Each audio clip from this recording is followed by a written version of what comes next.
ছোট কোনো বিষয়ে বড় কাউকে শেষ করে দিব, সামান্য এক কথায় 16 বছর খালাস। কথার কথা। এটা শুধু ঠিক না, তিরমিজির এক হাদিসে আছে এই কথা। কোথায়? 2616 কত?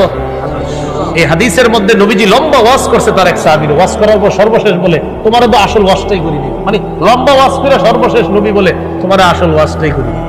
সাহাবী বলে, হুজুর এতক্ষণ আপনি কি করলেন? জিহাদের কথা বললেন, নামাজের কথা বললেন, হজের কথা বললেন, রমজানের কথা বললেন, সর্বশেষ আপনি বললেন আসল ওয়াজ বাকি। হ্যাঁ, আসল ওয়াজটা এখনো বাকি। কি? নবীজি জিহ্বা ধরে বললেন, এটা এটা কুফা আলাইক, এটা নিয়ন্ত্রণ করো, উপরের সব ঠিক থাকবে। সাহাবী বললেন, হুজুর এটা কি সমস্যা? নবীজি বললেন, বেশিরভাগ জাহান্নামে যাবে শুধু জিহ্বার কারণে।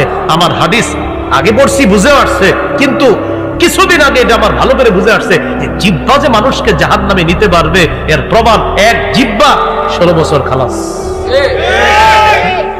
জিহ্বা কি করতে পারে, ভয়ঙ্কর জিনিস এটা। আল্লাহ বুঝার তৌফিক দান করুন।